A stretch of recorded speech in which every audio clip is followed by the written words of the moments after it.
अब देखो last question है क्वेश्चन नंबर 26। ठीक है, लास्ट क्वेश्चन है ये क्वेश्चन नंबर 26। देखो क्या कहता है कि explain on the basis of valence bond theory that NiCN whole 4 2 minus ion with a square planar structure is diamagnetic and the NiCl4 2 minus ion with tetrahedral geometry is paramagnetic।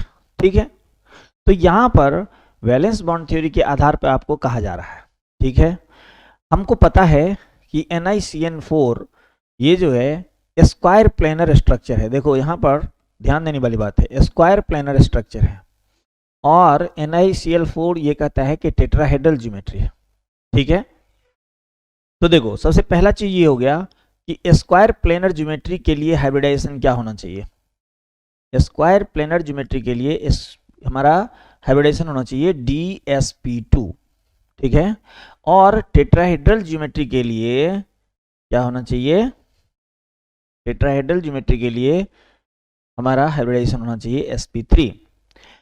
और इसमें दो चीज ध्यान रखना है, जैसे Ni इस case में और इस केस में, दोनों केस में Ni का देखना है कि Ni का ऑक्सीडेशन नंबर क्या होता है। ठीक है ना, तो देखो अगर इसका x मानते हैं तो x माइनस 4 इक्वल टू -2, तो x बराबर क्या हो गया -2 और +4 यानी हो गया +2, तो Ni यहाँ पे हो गया +2।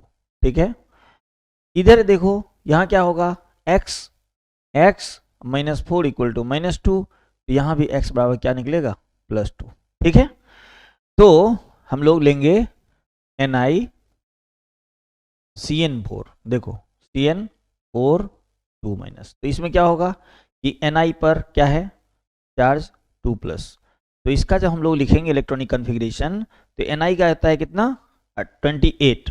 ठीक है, तो देखो जैसे यहाँ पर लिखेंगे आर्गन, फिर लिखेंगे 4s2 और 3d8, लेकिन इसमें से क्या है कि ये 2 निकल गया है। ठीक है ना, तो ये 2 निकल गया, मतलब क्या हो गया, ये जो आप देख रहे हो ये हमारा नहीं है। ठीक है, तो 4s क्या है 0।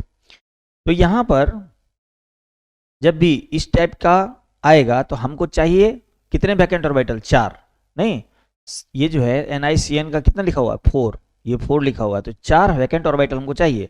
तो यहाँ पर देखो क्या करेंगे, D है 1 2 3 4 5, तो यहाँ पर 3D कितना है 8, तो 1 2 3 4 5 6 7 8। ठीक है, यहाँ पर क्या होगा 4s होगा, क्योंकि 3 के बाद 4 आता है तो ये 4s। अब यहाँ पर 4p भी ले लो। ठीक है, 4p। ठीक है, अब देखो कि ये 4 हमको वैकेंट है।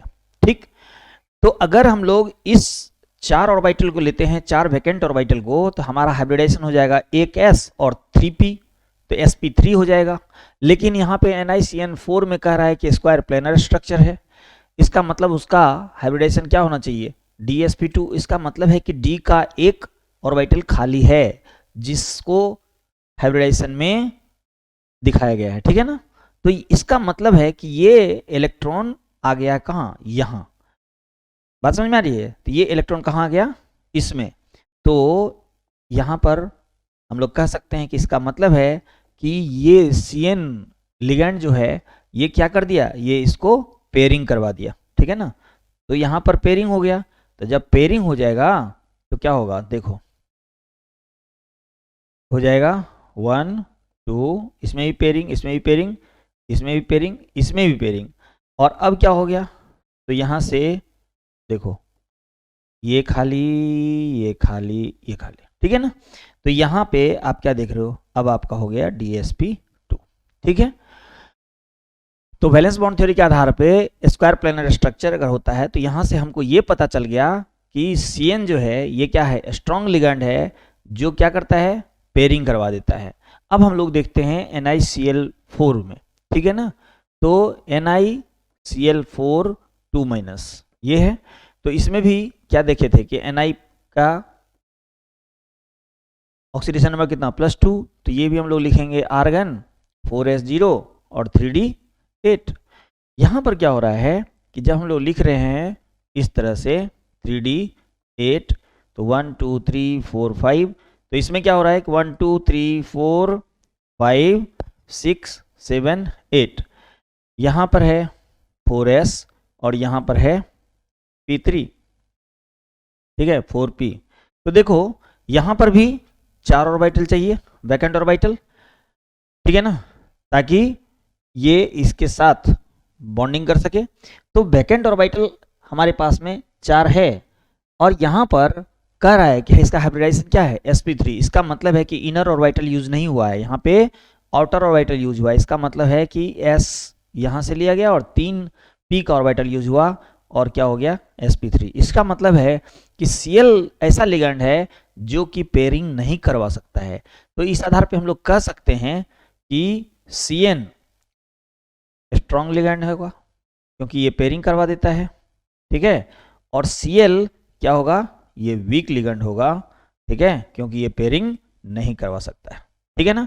तो आपका क्वेश्चन क्या था कि explain on the basis of valence bond theory that NiCN4 2- ion with a square planar structure is diamagnetic and the NiCl4 2- ion with trihedral geometry is paramagnetic, ठीक है।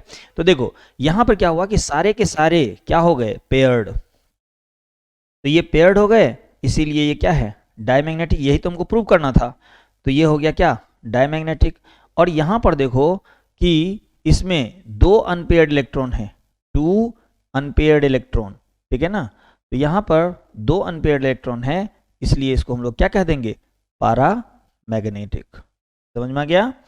तो आपका ये भी एक्सप्लेन हो गया कि ये हमारा डायमैग्नेटिक है और ये हमारा पारामैग्नेटिक, ठीक है, यानी NiCl4 पैरामैग्नेटिक और NiCN4 2- ये हमारा डायमैग्नेटिक, ठीक है ना। तो इस तरह से आपका सारा का सारा क्वेश्चन डिस्कस हो चुका है।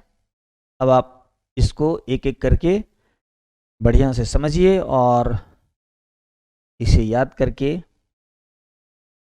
आप आगे बढ़िए, एग्जामिनेशन में जाइए। Best of luck, thank you.